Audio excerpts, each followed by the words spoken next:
Hey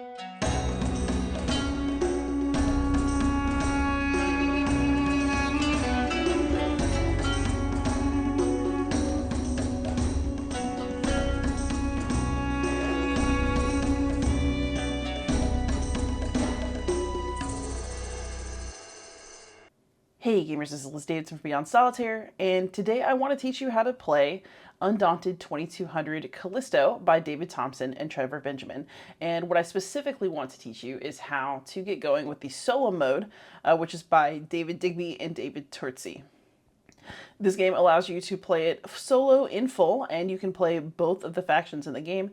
So in Undaunted 2200 Callisto, the Breakers and the LFA are vying for control on a moon of Jupiter. And so we have a tale of control and of domination and of workers' rights that you can explore as you play, but I'm just going to teach you the mechanisms of how to play it. This video in particular is about setup, so I'm going to teach you how to set up a solo scenario of Undaunted Callisto, and we're going to talk through what you need in order to get yourself ready for any of the scenarios in the book. So here's a complete setup of the game, but I am going to talk you through how I got there. When you get your copy of Undaunted Callisto, there are going to be 3 booklets in the box. One is the main rule book, one is the scenario book, and we also have the solo rule book, and there's also going to be information printed on the game board itself. And so we're going to talk about what you need to cross-reference and how you go about getting yourself ready to go. If you need to know the units and the components that are going to go out on the board, that's actually going to be printed on the game board itself. So one thing that's pretty impressive about Undaunted Callisto is that there are actually 4 double-sided game boards, and there's one for each of the 8 scenarios in the game.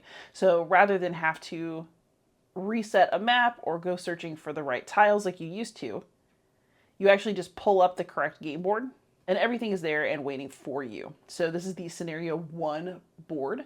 This one's, we'll take it by force if we have to. It'll give you the location, it'll give you who has starting initiative, and it's going to tell you what the objectives are for both the Breakers and for the LFA. So in this scenario, but not in future ones, both sides are going to have the same objective, which is to control 5 objective points or to neutralize 3 units from the opposing side. You're also getting information about which units need to come out and where for each of the sides. So we know that for the Breakers, we need a Ripper B, a Survey Tech B, and a Nail Gunner B to come to Area 1 that's marked on the map. In Area 2, we need a Ripper C, a Survey Tech C, and a Nail Gunner C. So I've taken those components and I've put them here. So basically we have the same types of units, but they are from different squads.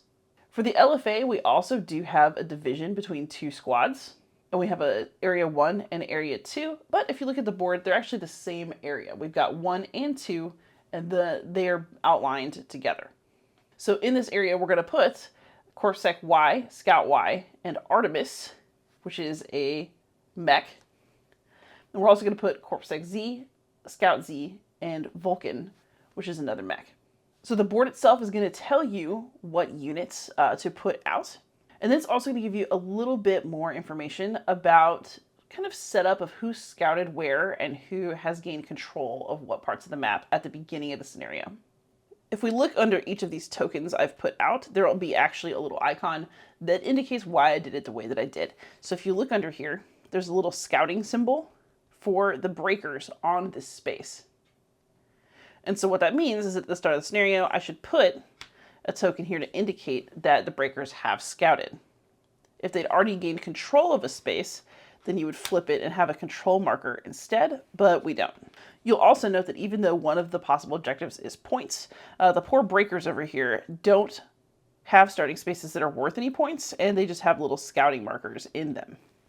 Meanwhile, the LFA has a 2-point leg up for being in a 2-point space, and this symbol here is going to indicate that they already have control of this particular spot on the board.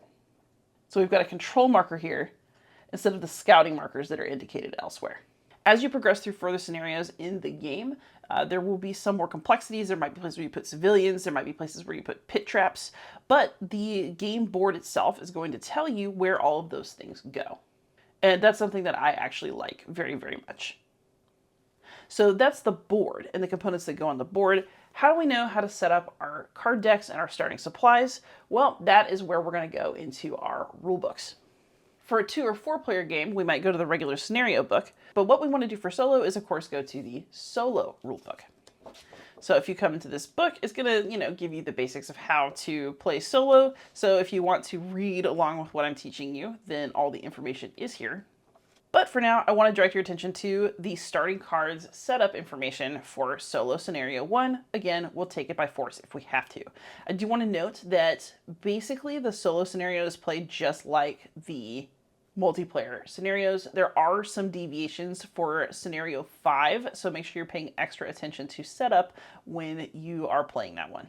But essentially what this book is going to give us is it's going to give us information about what goes in our deck and then what goes in our supply. So even though you have these different sets of people who are from different squads, they are just going to all be one big deck. So what this chart is telling us is that in the deck, we're going to have one of each of these cards. So there's one deck symbol next to each of them.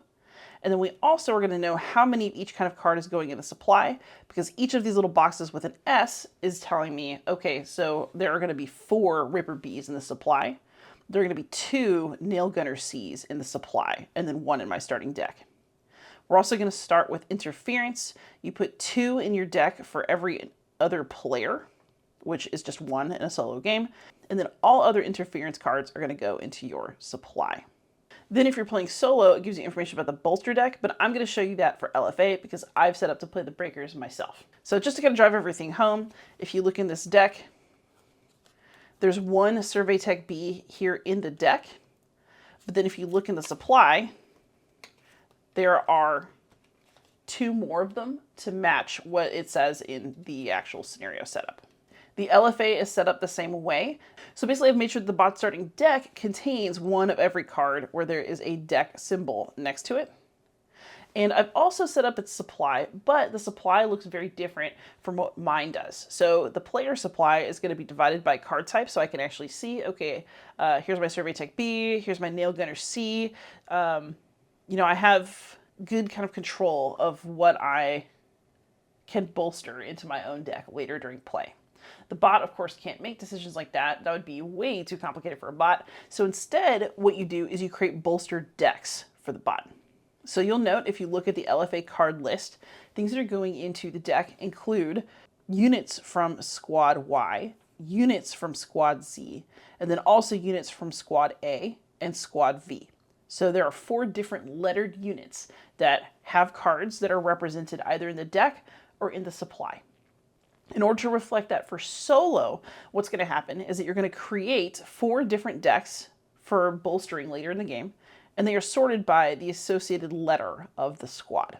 So over here, if you look, I have a deck that just has an A token on it, a V, a Y, and a Z, and in each of these decks are the cards that are associated with that squad. So if we look at Z squad, all my Z cards went in here that the bot could bolster later in the game. And of course, just to mention it again, we have our starting initiative marker, and we know the LFA is going to go first, but hopefully that will change in the course of play. So that is how you set up a scenario for Undaunted Callisto.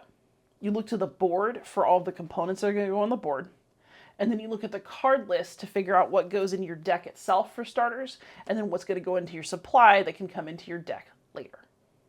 For the bot, instead of laying the supply out the way you would for a person, you are instead going to organize it by squad, shuffle it, and then put an associated letter so that when the bot bolsters from a specific squad, it'll draw cards that are from that squad, but it's not selecting what exactly those cards are. And there we go. Now we are ready to play Undaunted Callisto. And in the next video, I'm going to walk you through a turn, talk about what that looks like, and discuss some of the things that are different when you're playing against a bot. Thank you so much for watching. See you very soon, and happy gaming.